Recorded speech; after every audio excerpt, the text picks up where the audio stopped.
L'effervescence matinale dans le quartier populaire de Belleville fut soudain interrompue par un malaise gênant.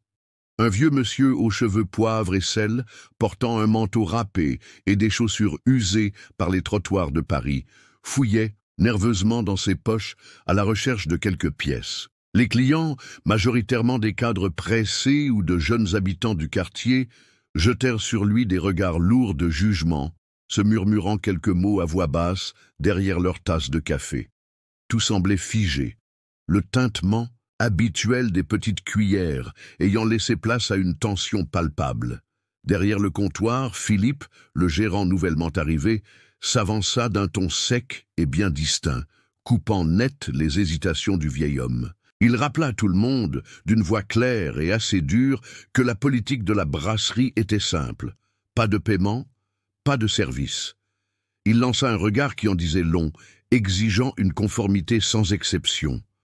Pour le vieil homme, la honte semblait inévitable. Il baissa un instant les yeux, tentant de garder une certaine fierté malgré la situation. Dans un coin, Lucie observait la scène, une grande cafetière encore à la main, immobilisée entre deux tables. Elle ne pouvait s'empêcher de faire le parallèle entre cette scène et une histoire de sa propre famille, où un instant d'humiliation s'était gravé dans la mémoire collective des siens. Ce n'est pas un sens du devoir, ni une quête de reconnaissance qui la poussa à agir, mais une compassion spontanée profondément ancrée depuis l'enfance. Tout allait très vite, et l'atmosphère tendue ne laissait aucune place à la réflexion. Lucie déposa la cafetière sur le plateau, s'avança résolument et annonça à Philippe qu'elle allait payer le café du monsieur. Elle savait, aucun café en moins sur sa paie de la semaine ferait la différence à la fin du mois, mais c'était un sacrifice qu'elle choisissait en conscience. Un silence étonné s'abattit dans la salle.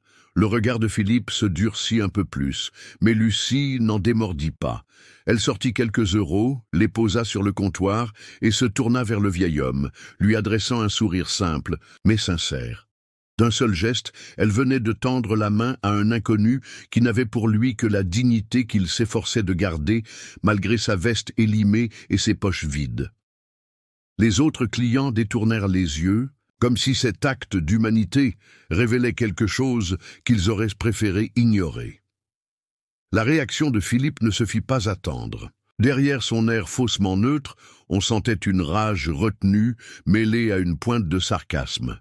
Même s'il attrapa les pièces que Lucie venait de déposer sur le comptoir, son attitude laissait clairement entendre qu'elle venait de chambouler l'ordre établi. Il marmonna quelque chose sur le respect du règlement, le regard pesant sur Lucie, comme s'il voulait lui rappeler qui tenait vraiment le pouvoir ici. Pourtant, elle ne broncha pas et tint tête, bien que dans son ventre, elle sent une boule d'angoisse se former.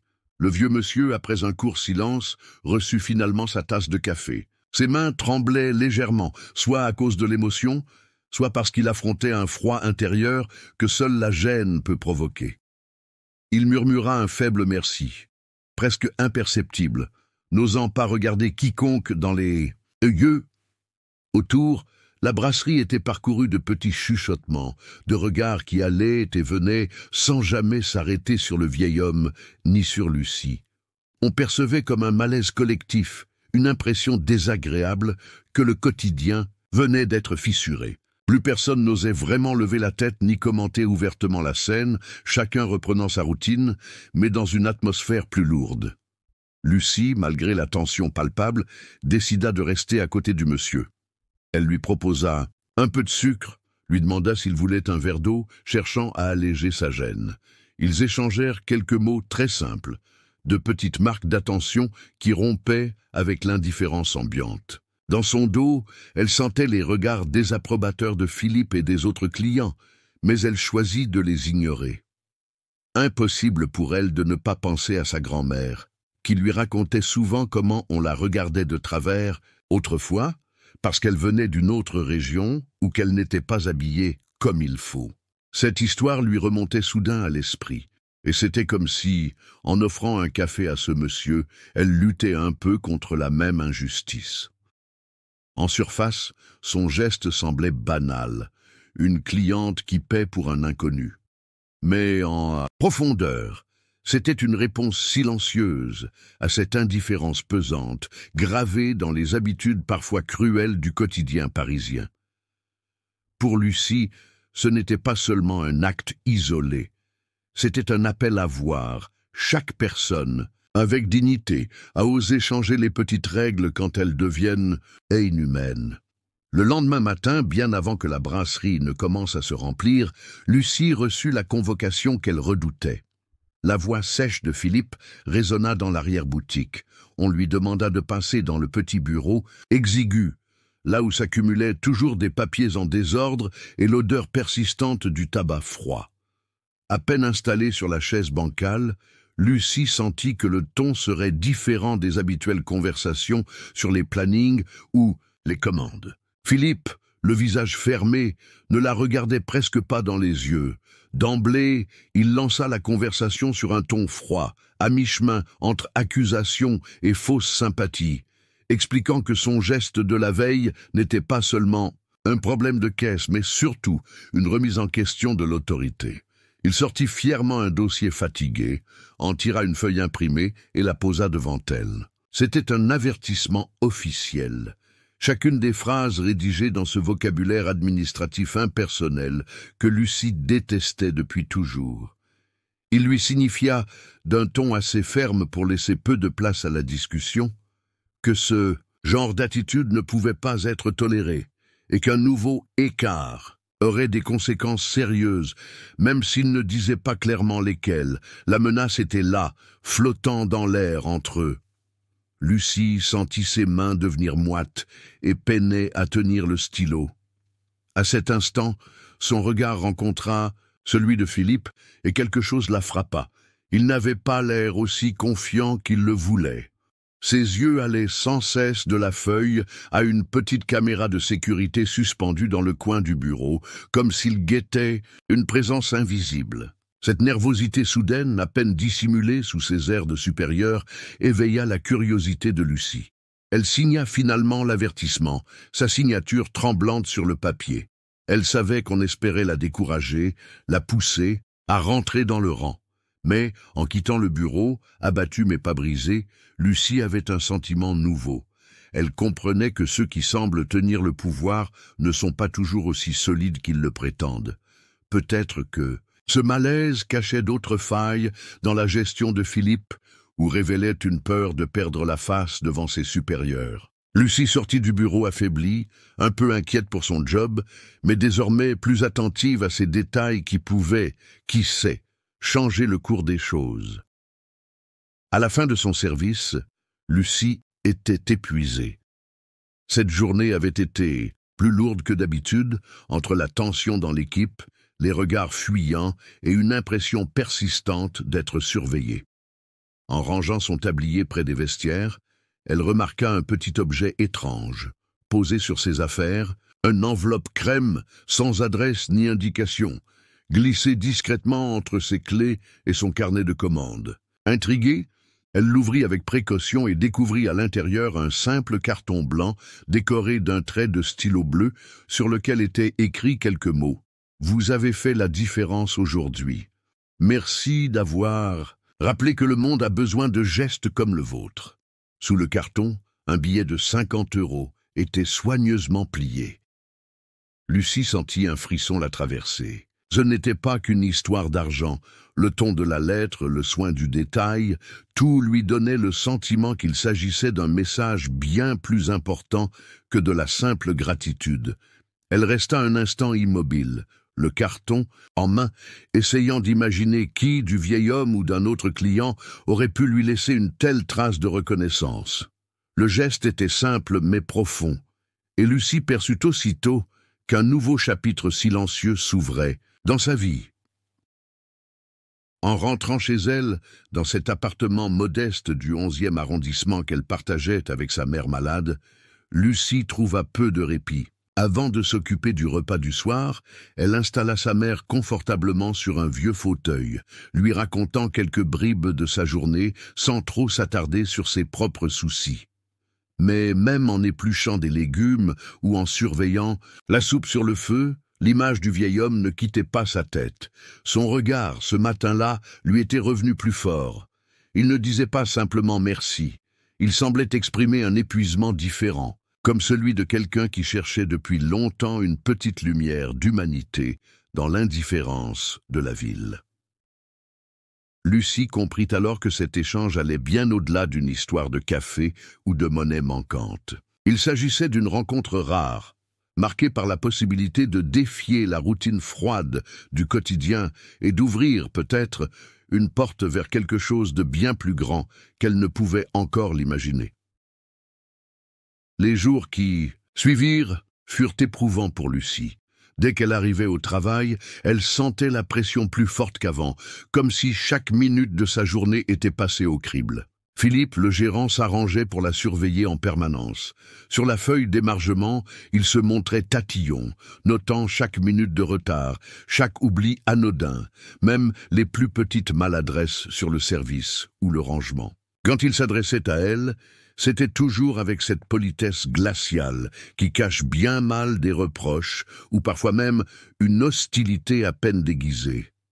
Les mots « discipline » ou « professionnalisme » devenaient des outils de pression, alors que dans le fond, Lucie savait qu'il cherchait surtout à la pousser à bout.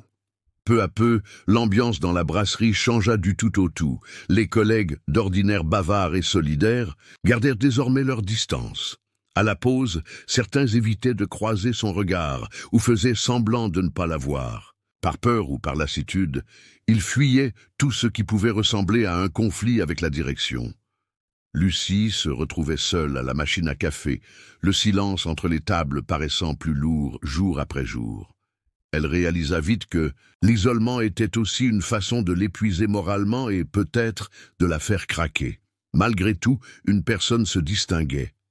Léa, une nouvelle embauchée depuis quelques semaines à peine. Léa n'était pas insensible à ces jeux d'intimidation. Entre deux vaisselles ou lors de courses rapides au réfrigérateur, elle trouvait toujours un moment pour souffler quelques mots de solidarité à Lucie, l'encourageant à tenir le coup. Un midi, alors qu'elle partageait un sandwich dans le recoin du réfectoire, Léa prit le temps de briser le silence. En chuchotant, elle confia à Lucie qu'elle n'était pas la seule à souffrir du comportement de Philippe. Selon des groupes locaux sur Internet, il avait déjà été signalé pour des abus de pouvoir dans d'autres établissements du quartier, mais ces histoires avaient toujours été étouffées ou balayées sous le tapis par la hiérarchie. Pour Lucie, soudain tout devint plus clair. Elle comprit que la toxicité du lieu de travail ne venait pas d'une simple rancœur personnelle. C'était un vrai système, bien installé, où la peur et l'isolement étaient utilisés depuis longtemps pour casser ceux qui dérangeaient l'équilibre voulu par Philippe. Ce constat, même douloureux, donna à Lucie un sentiment nouveau. Elle n'était pas folle, ni coupable. Elle faisait juste face à un problème bien plus ancien et bien plus vaste. Tout semblait repartir sur un rythme normal dans le quartier de Belleville, quand un matin, le quotidien de la brasserie fut brusquement chamboulé. Dès l'ouverture, un homme entra, vêtu d'un costume élégant et parfaitement ajusté, chaussures cirées, manteau de laine foncé sur le bras et un léger parfum boisé à son passage. Son allure détonnait au milieu des habitués plus modestes, et tout de suite, les regards convergèrent vers lui. Certains clients se redressèrent sur leurs tabourets, tandis que les serveuses, d'ordinaire animées, ralentirent le pas pour l'observer du coin de l'œil. Philippe, voyant un potentiel client important, accourut avec cette politesse surfaite qu'il réservait parfois aux messieurs bien habillés. Pourtant, le visiteur resta impassible, son regard fixant Lucie au fond de la salle. Il ignora la proposition du patron, demanda d'une voix claire à être servi uniquement par elle. D'un coup, l'atmosphère tomba comme suspendue. Même les habitués baissèrent la voix, comprenant que la situation n'était pas banale. Lucie sentit son cœur battre plus vite, hésitant à avancer vers l'homme. Elle chercha dans sa mémoire, essayant de comprendre pourquoi ce visage au regard perçant lui semblait étrangement connu. En approchant, elle vit qu'il avait cet air à la fois grave et rassurant. Une fois devant lui, il se pencha, baissa la voix et souffla « C'est moi ». Lucie écarquilla les yeux, bouche entr'ouverte. Aucun doute possible. Sous le costume, elle reconnaissait le vieil homme en difficulté qu'elle avait aidé quelques jours plus tôt, transformé à présent en un personnage d'assurance et de pouvoir qui n'avait plus rien à voir avec le client tremblant d'autrefois. Il lui fit discrètement comprendre qu'il voulait lui parler dans un endroit plus tranquille après son service, lui tendant une carte sobre où ne figurait qu'un prénom et un numéro. Lucie, déstabilisée, recula d'un pas puis hocha la tête, prise entre la curiosité et l'appréhension. Elle servit la commande de l'homme presque machinalement, sous les yeux ahuris de Philippe, perturbé de perdre le contrôle sur une chose qu'il ne comprenait pas. Ce tête-à-tête secret bouleversa Lucie. Dans les heures qui suivirent, elle réfléchit sans relâche à la possibilité qu'une histoire beaucoup plus vaste, et dont elle ne percevait encore que les premiers liens, s'entrelace désormais avec la sienne. Un simple acte de gentillesse venait de l'entraîner vers des perspectives inattendues, dépassant ce qu'elle aurait osé imaginer quelques jours plus tôt. Impossible de trouver le sommeil cette nuit-là. Après sa rencontre surprenante à la brasserie, Lucie se glissa dans son minuscule salon, alluma son vieux ordinateur et commença à taper le nom, écrit à la main sur la carte, que l'homme en costume lui avait laissé, Gabriel Fournier. Très vite, elle découvrit que ce nom revenait souvent sur Internet, lié à d'importantes institutions, à des fondations bien connues à Paris et à des projets sociaux accompagnés d'investissements massifs dans plusieurs quartiers populaires. Plus elle lisait, plus Lucie était étonnée. Gabriel Fournier n'était pas un homme ordinaire. Il avait bâti, au fil des années, une influence incroyable dans la capitale, autant dans les secteurs économiques que dans ceux du bénévolat.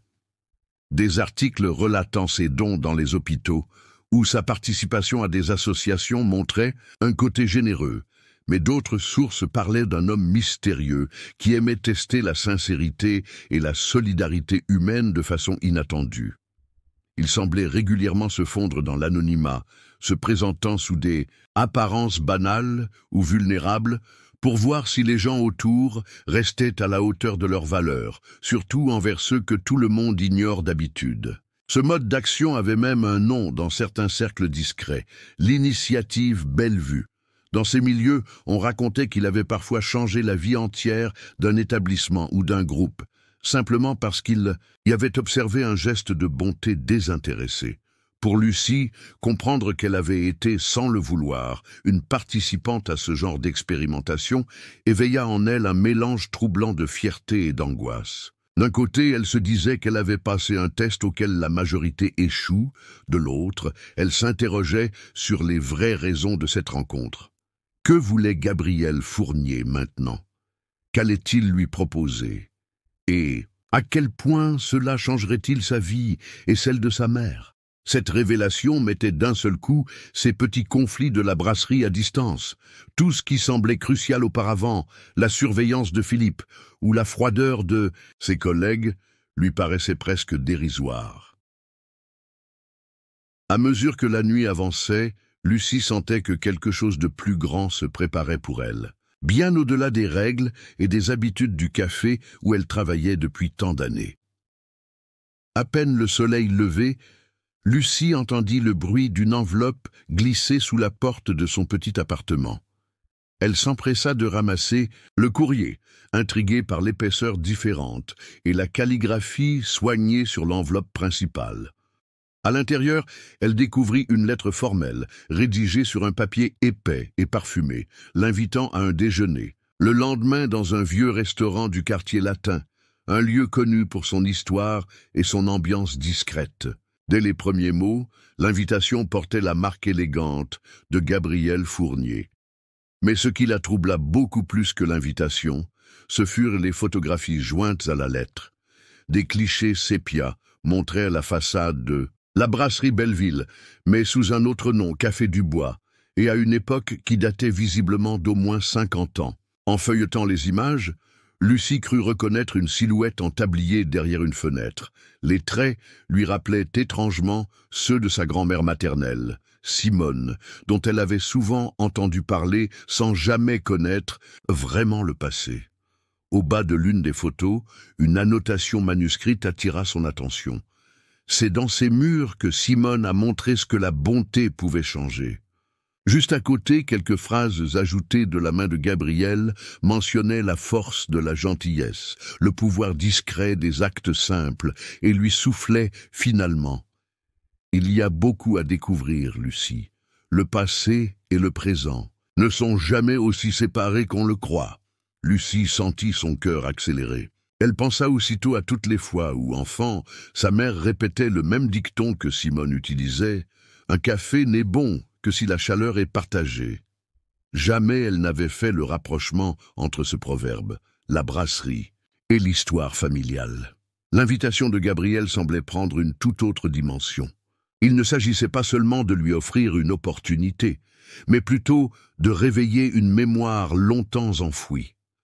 Très vite, elle se demanda si la chance d'avoir aidé ce vieil inconnu n'était pas, en réalité, une façon de renouer avec sa propre histoire.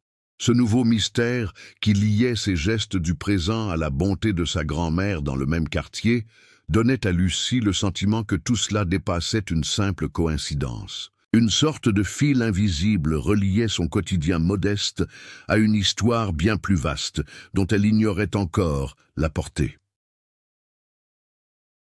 En fermant son vestiaire après une nouvelle journée épuisante à la brasserie, Lucie remarqua un petit objet en plastique bleu posé sur ses affaires, une clé USB accompagnée d'une courte note, à consulter avant le déjeuner de demain.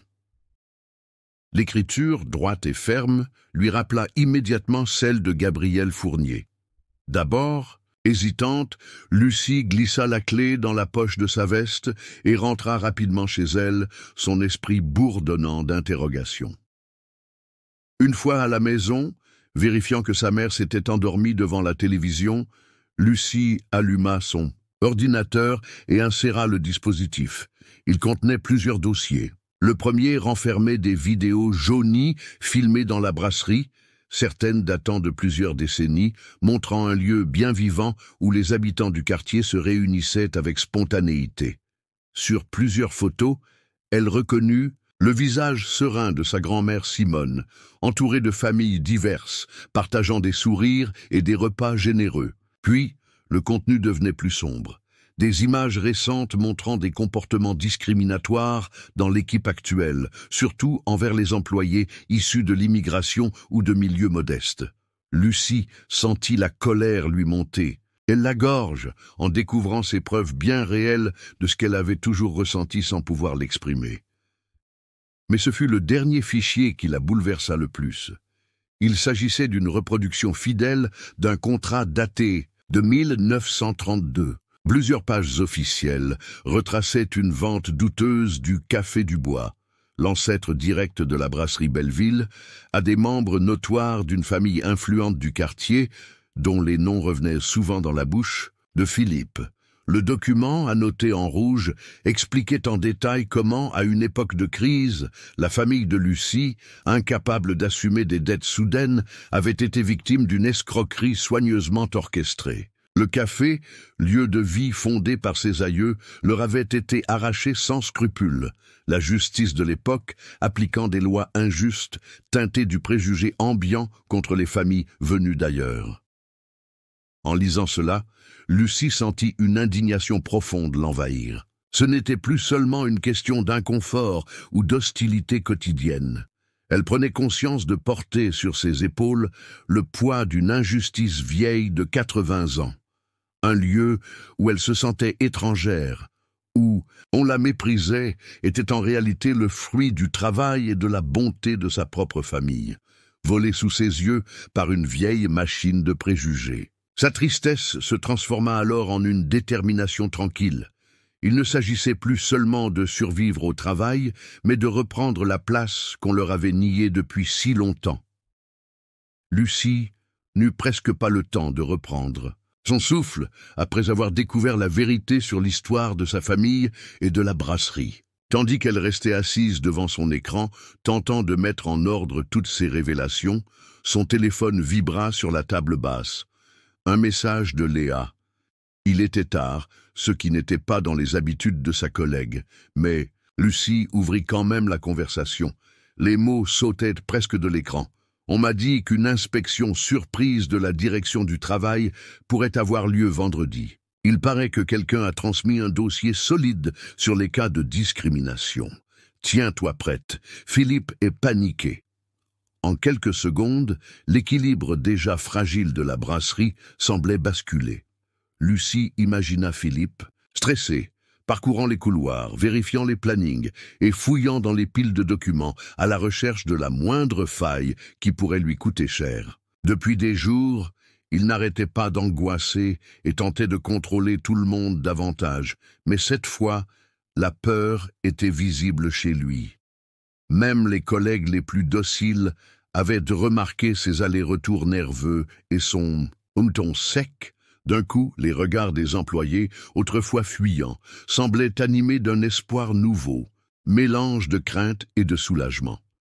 Pour Lucie, la panique de Philippe était presque une délivrance. Toute la rancœur et l'injustice qu'elle avait endurée devinrent un autre moteur.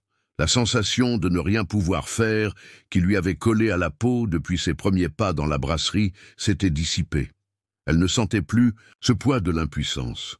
À la place, une sorte de calme s'installait en elle. Elle savait désormais ce qu'elle valait, ce qu'elle représentait. Tout ce système malsain qui avait broyé sa famille des décennies plus tôt et l'avait reléguée au rang d'invisible dans un lieu qui aurait dû être le sien, était enfin sur le point d'être mis en lumière.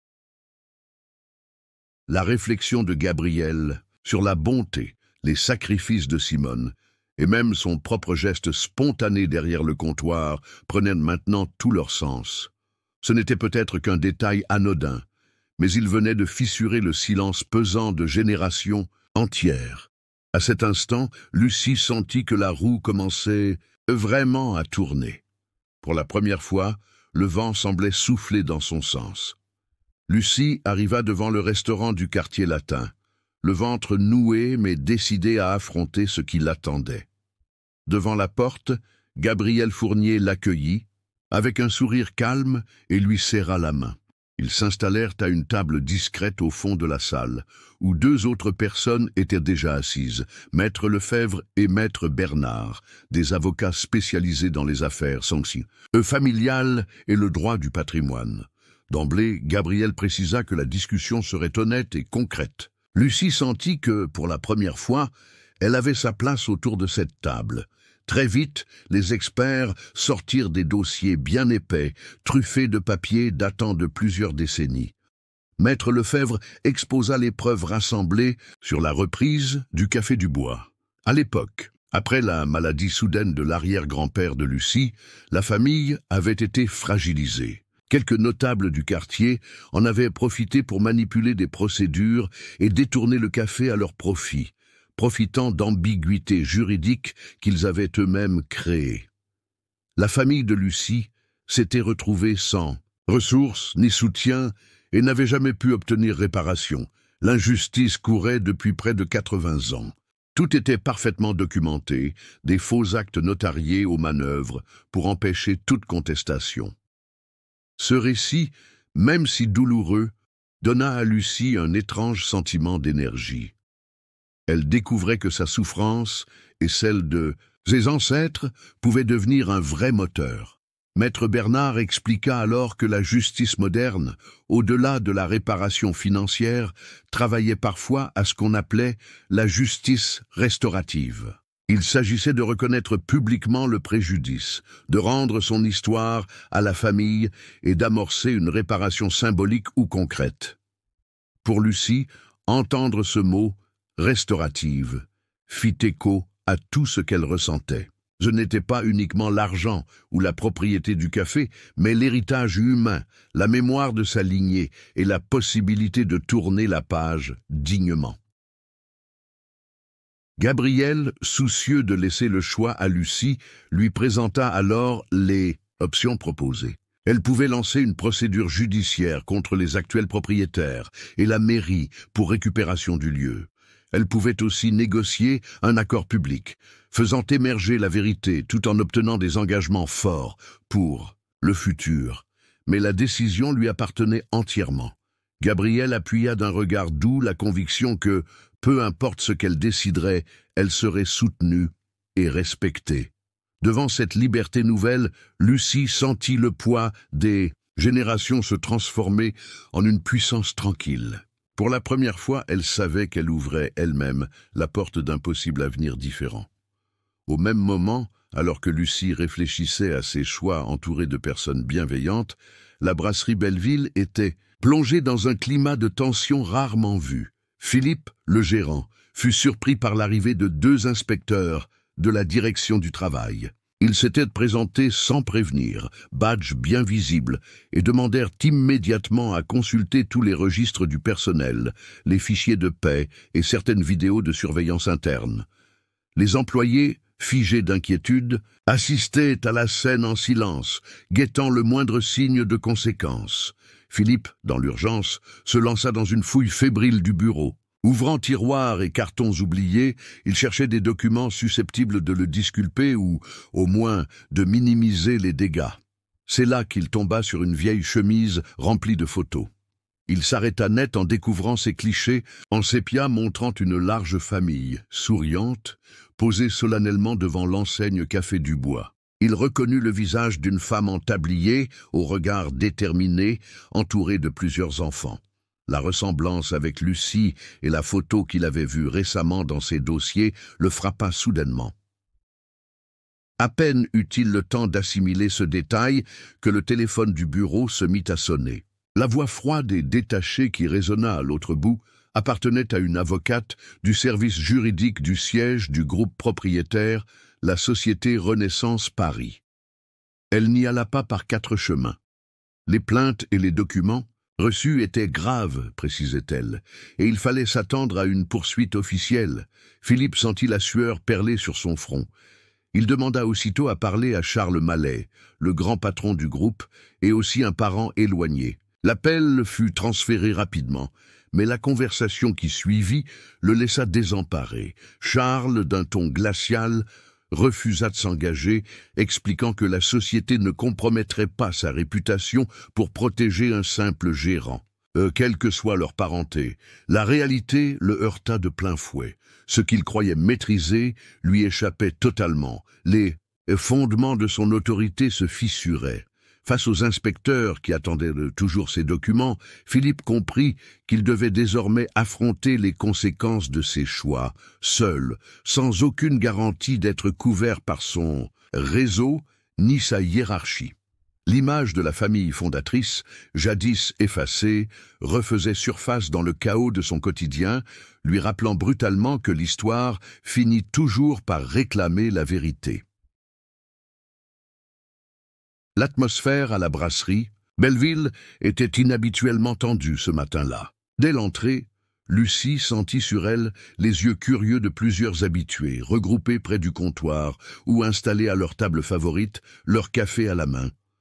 Derrière elle marchaient Gabrielle et les 2 avocats, suivis de près par une petite équipe de tournage qui installait caméra et micro d'un geste assuré mais discret. Lucie, d'un pas déterminé, se dirigea calmement vers le centre de la salle, avant de déposer un dossier épais sur l'une des grandes tables de bois brun qui avait vu passer tant d'histoires.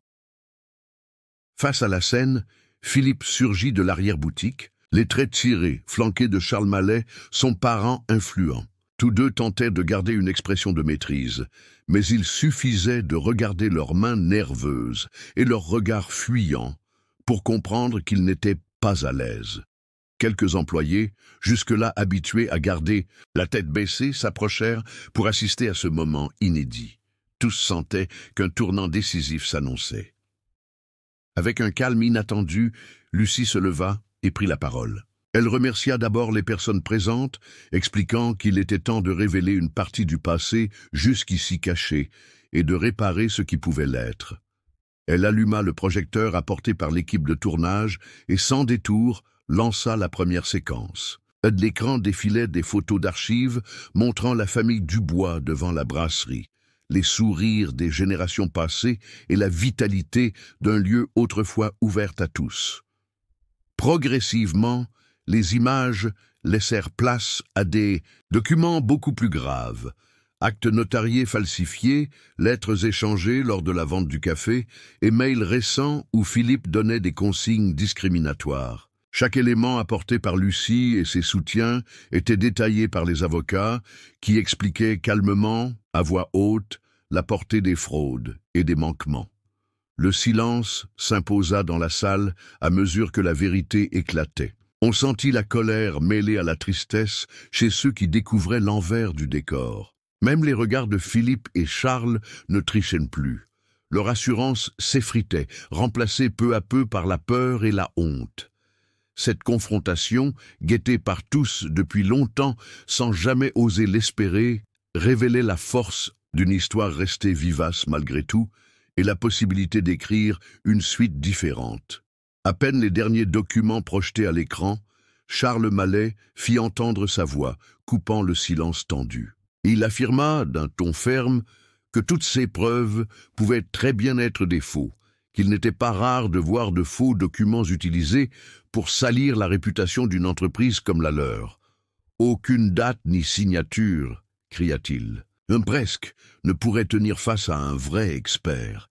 L'air se chargea d'un mélange d'incrédulité et de malaise, certains clients échangeant des regards gênés, d'autres haussant les épaules, habitués à ces manœuvres d'évitement venant d'en haut. Mais Gabriel, resté près de Lucie, ne se laissa pas impressionner. Il leva la main pour demander un instant, puis annonça calmement que la suite allait dépasser tout ce que la direction avait prévu. À ce moment-là, les grandes portes vitrées du café s'ouvrirent sur une vague de journalistes, caméras et micros levés, suivis de près par le président de la direction du travail en personne. La rumeur de la confrontation était déjà sortie du cercle de la brasserie. Une équipe de la télévision nationale filmait les réactions et les flashs commençaient à crépiter de tous les côtés. Le président prit la parole devant tous les témoins. Il ne chercha pas à minimiser la situation. Bien au contraire, il reconnut publiquement l'importance des preuves avancées, insistant sur le rôle primordial de la mémoire collective dans la vie du quartier et de la ville de Paris. Il affirma que l'entreprise se devait non seulement d'enquêter sérieusement sur ces abus, mais aussi de prendre des engagements forts pour réparer le passé. Il promettait une enquête interne rigoureuse, la mise en place de mesures concrètes pour corriger les discriminations et surtout d'entamer un travail de mémoire pour restituer à Lucie et à tous ceux dont les histoires avaient été effacées cette part de leur identité. Dans la foule, l'atmosphère avait commencé à changer. Ceux qui, une heure plus tôt, restaient silencieux par peur ou habitude, laissaient maintenant percer un début de respect et même un certain soulagement. Philippe, derrière son comptoir, baissait la tête, réalisant que tout ce qu'il avait tenté de cacher remontait enfin à la surface. Lucie, elle, sentit autour d'elle un mouvement discret, comme un souffle léger. Et pour la première fois, la justice et la vérité trouvèrent leur écho au grand jour. Après cette journée bouleversante, Lucie rentra chez elle, le cœur battant encore, sous l'effet de tout ce qui venait de se produire. Dans l'appartement aux volets entr'ouverts, elle trouva sa mère assise près de la fenêtre, une tasse de thé à la main. Il y avait dans l'air une tranquillité nouvelle qui n'existait pas la veille, comme si un poids invisible s'était enfin allégé. Sa mère esquissa un sourire sincère, le genre de sourire rare qu'elle croyait perdu depuis des années. Quelques mots furent échangés à voix basse, mais l'essentiel passait dans les regards. Pour la première fois depuis longtemps, il n'y avait ni reproche, ni honte, ni cette tristesse voilée qui régnait chaque fois qu'on évoquait l'histoire des Dubois et ce café disparu. Lucie sentit que leur souvenir commun prenait un sens différent. Tout ce qu'elles avaient vécu, la douleur et les silences, mais aussi la force de continuer, s'assemblaient maintenant en un récit de courage, de ténacité. L'ombre des anciennes pertes se dissipait. À la télévision, les journaux du soir retraçaient les événements de la brasserie Belleville. Il parlait de mémoire retrouvée, de justice, de réconciliation. Des visages, des lieux, des histoires ressurgissaient à l'écran, et pour une fois, Lucie reconnut la vérité de leur vécu dans le récit qu'en faisaient les autres. Quand la nuit tomba, Lucie resta un moment seule devant la télévision, le salon empli d'une douce pénombre. Elle revoyait dans sa tête l'enchaînement des gestes qui avaient tout déclenché. Son hésitation au comptoir, la décision de payer ce café à une collègue, cette petite solidarité du quotidien qui avait pris une ampleur insoupçonnée. Ce n'était plus seulement son histoire ou celle de sa famille, mais celle d'un quartier et peut-être même d'une poignée d'autres familles à travers le pays qui voyaient soudain leur propre douleur reconnue. Elle réalisa alors qu'elle avait brisé une chaîne. Le récit de perte transmis de génération en génération commençait à se transformer, devenant une histoire de dignité retrouvée. Lucie comprit que ce cycle s'était arrêté grâce à un simple geste, un acte banal, mais chargé d'humanité, capable à lui seul d'inspirer d'autres à croire au changement, à la justice et à leur propre force. 3 mois s'étaient écoulés depuis ce jour où la vérité avait éclaté au grand jour et où la brasserie Belleville avait été placée au cœur de l'actualité. Durant cette période, tout le quartier avait vu le lieu se transformer, chantier après chantier, pour retrouver la façade d'autrefois. Les ouvriers avaient soigneusement restauré chaque détail selon les anciennes photos, les grandes fenêtres, l'enseigne de bois gravée et surtout, le nom Dubois réapparut fièrement au-dessus de la porte. Beaucoup d'anciens du quartier s'arrêtaient pour observer cette métamorphose et racontaient des souvenirs liés à la famille Dubois, évoquant à voix basse les années où l'établissement était un vrai centre de vie. La restitution du bâtiment avait été rendue possible grâce à un accord à l'amiable, imposé par la pression médiatique. La société Renaissance Paris, prise au piège devant l'épreuve et la mobilisation grandissante, avait accepté de dédommager la famille et de transférer la propriété à la nouvelle association Les Amis du Café Dubois, créée par Lucie. L'association s'était donnée pour mission d'honorer la mémoire des anciens, mais aussi d'offrir un lieu convivial et engagé à la communauté locale. Désormais, ce n'était plus seulement une question de réparation, mais un geste tourné vers l'avenir. Un matin de septembre, Lucie se tenait debout devant la grande porte vitrée, l'esprit calme et déterminé. Elle observa son reflet. Elle ne reconnaissait plus la jeune femme accablée d'incertitude et de doute qui avait franchi le même seuil quelques mois plus tôt. Les épreuves, les rencontres et la bataille menée l'avaient changée. À travers la vitre, elle voyait maintenant une femme debout, à la tête de ce lieu et de son histoire retrouvée. Gabriel vint la rejoindre, un léger sourire aux lèvres. Il la félicita simplement, lui rappelant que le chemin parcouru n'était pas que juridique ou administratif, mais aussi et surtout humain. Grâce à cette aventure, la douleur de la perte avait ouvert la voie à une guérison collective, un retour à la dignité.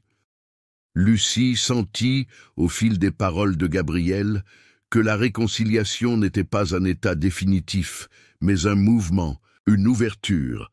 Elle savait que d'autres épreuves viendraient sûrement, mais elle était enfin prête à les affronter, entourée de l'énergie retrouvée du quartier et de l'héritage vivant de sa famille. Le jour de la réouverture, la brasserie Belleville, désormais rebaptisée Café Dubois, vibrait d'une vie nouvelle. Devant le bâtiment restauré, une foule bigarrée s'était rassemblée. Il y avait là des riverains curieux, des familles venues se retrouver un peu de leur histoire, mais surtout un groupe de jeunes venus des quartiers environnants.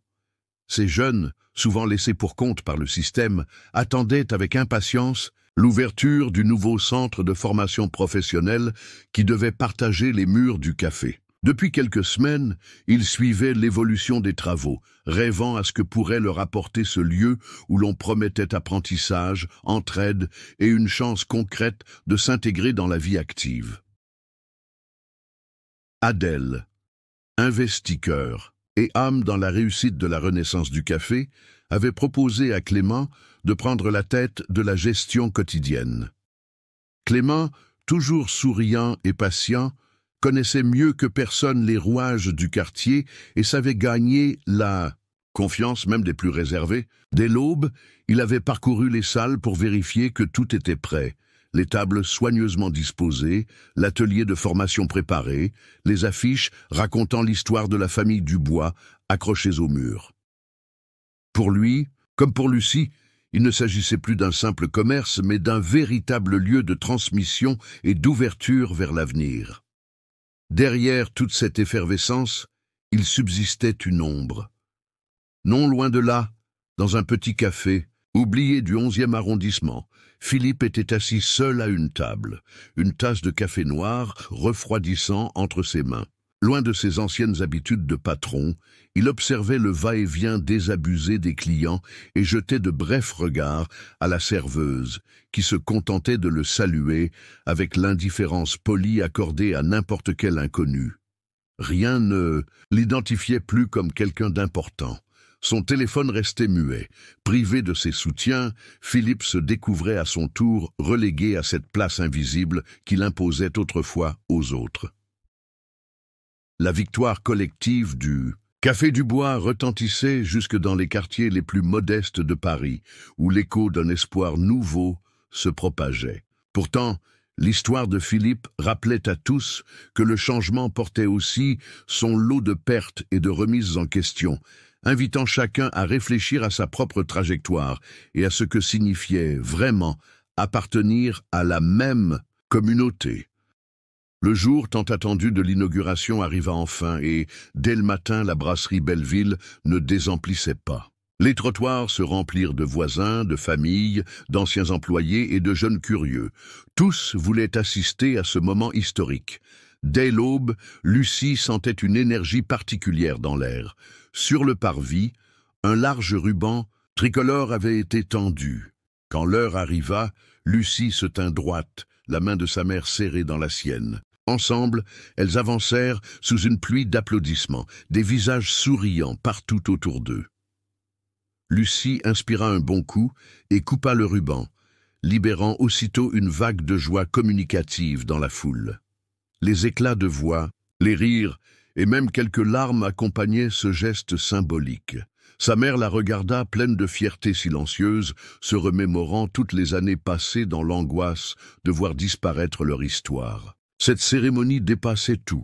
C'était bien plus qu'une simple ouverture de commerce. C'était une véritable réparation, un hommage collectif à toutes celles et ceux qui avaient été oubliés ou réduits au silence.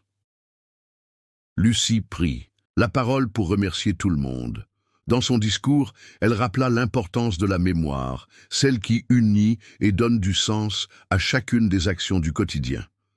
Elle affirma que chaque café servi ici serait une manière d'honorer la dignité et la persévérance de chaque génération passée. Le public resta un moment suspendu à ces mots, l'émotion visible même sur les visages les plus fermés. On sentait vraiment que ce lieu désormais appartenait à tous. Un peu plus tard, alors que chacun découvrait les nouveaux espaces, la salle d'apprentissage, la petite bibliothèque, l'atelier derrière la cour, Lucie remarqua Gabriel, assis tranquillement à une table, observant la vie qui renaissait autour de lui. Elle s'approcha, intriguée, puis s'assit à ses côtés. Après quelques instants de silence, elle lui demanda ce qui l'avait poussé à concevoir sa fameuse méthode de test social, un procédé qui avait tant encouragé la vérité à émerger au fil des mois. Gabriel esquissa un léger sourire et répondit simplement: « La richesse d'une personne ou d'une communauté ne se mesure jamais à ce qu'elle possède, mais à l'authenticité de ce qu'elle donne, surtout lorsqu'il n'y a rien à gagner en retour. » Là, dans cette brasserie renaissante, Lucie comprit combien ses paroles prenaient sens sous ses yeux. La semaine qui suivit, l'inauguration, la brasserie Belleville, redevenue Café Dubois, inaugura sa toute première exposition. L'équipe, aidée par quelques bénévoles passionnés d'histoire locale, avait consacré une grande partie du mur principal à retracer le passé du lieu. On pouvait y voir de nombreuses photos noires et blancs, certaines datant de la fin du XIXe siècle, le grand-père de Lucie, y figurait en tablier, debout devant l'entrée originelle du café, entouré de voisins venus célébrer de petits et de grands moments ensemble. Un peu plus loin, d'autres images montraient la brasserie pendant la guerre, puis les lettres officielles de l'expropriation qui avaient arraché le lieu à la famille Dubois. À côté, des articles de presse récents racontaient la mobilisation et la victoire ayant mené à la restitution. Les visiteurs défilaient, touchés par cette mémoire enfin mise à nu. Les jeunes du centre de formation discutaient autour de ces archives, découvrant la force des histoires que Paris pouvait cacher dans chaque immeuble. Pour Lucie, le plus fort restait de voir les photographies du Bizavo trôner au centre du mur. Son visage grave, mais fier, semblait veiller sur le renouveau du café et sur la nouvelle génération. Dans le cadre de l'accord signé, Charles Mallette était contraint d'assister à l'ouverture de l'exposition. Il arriva d'un pas lourd, le regard fuyant la foule et les caméras qui le guettaient à distance respectueuse. Jamais il n'avait imaginé finir ainsi, mis face à tant d'évidence, obligé de reconnaître ses erreurs devant tout un quartier. Quelques personnes lui lançaient des regards chargés de reproches, d'autres préféraient l'ignorer. Il s'arrêta, mal à l'aise, devant le mur d'archives. Lucie s'approcha de lui, sans animosité. Avec calme, elle expliqua devant témoins qu'elle n'était pas là pour se venger. Pour elle, la justice n'était pas une question de revanche, mais d'équité. Elle lui rappela que la vérité ne pouvait jamais réellement être prise à quelqu'un. Elle pouvait être cachée, ignorée, mais jamais définitivement éliminée. Ce qui importait désormais, c'était d'assumer le passé pour bâtir quelque chose de plus honnête. Le silence de Charles en disait long. Dans la salle, chacun semblait mesurer le poids de ce dialogue et la valeur d'avoir enfin tourné une page sans rien effacer. Dans les semaines qui suivirent, l'affaire du Café Dubois ne cessa de faire parler d'elle. Les journaux nationaux, la radio et même les réseaux sociaux s'emparèrent de cette histoire, y voyant l'exemple familier d'une justice tardive, mais essentielle. Partout, on affichait le visage de Lucie, présentée comme leader d'un mouvement où la mémoire familiale rencontrait l'engagement citoyen. Elle fut invitée à des débats sur des chaînes connues, où elle expliqua sans langue de bois que la vraie transformation d'une société naissait de gestes concrets et d'un refus clair de laisser le passé disparaître sans trace. Pour beaucoup, son combat réhabilitait le respect dû à toutes les histoires silencieuses, celles qui n'avaient pas toujours eu voix au chapitre. De son côté, Charles Mallette se retrouva écarté du monde des affaires. Les appels cessèrent. Les anciens partenaires prirent leur distance et les clients se firent plus rares. Désorienté, il erra quelque temps dans Paris à la recherche d'un endroit où l'on ne reconnaîtrait pas son visage épinglé dans la presse. Il tenta de s'accrocher à son orgueil, mais le sentiment d'isolement finit par l'envahir. Se sentant rejeté, il comprit ce que signifiait réellement être à l'écart, être jugé pour son passé et condamné à cette forme de silence que lui-même avait imposée à d'autres. Un jour, dans un petit café anonyme du 19e arrondissement, Charles s'assit à une table en coin, le regard perdu. Il commandait toujours le café le moins cher, n'osant plus relever les yeux vers les autres. Ce jour-là, alors qu'il fouillait dans ses poches à la recherche de quelques pièces, la jeune serveuse lui tendit une tasse fumante avec un sourire timide. « C'est pour vous, monsieur. Aujourd'hui, c'est offert. » Surprise totale pour Charles, qui n'était pas habitué à recevoir sans attendre de retour, encore moins cet élan de bienveillance. Il la remercia d'une voix hésitante, les yeux soudain humides. Ce geste simple fit surgir en lui des souvenirs, mais surtout une tristesse nouvelle qu'il ne connaissait pas, celle de la compréhension tardive. Il réalisa alors combien une petite attention, même banale, pouvait toucher et transformer. Pour lui, ce café offert n'était qu'un détail pour la serveuse, mais cela résonna comme une leçon d'humanité. Son histoire bouclait ainsi la boucle, rappelant que même les murs les plus fiers finissent par tomber devant la force discrète d'un acte authentiquement généreux.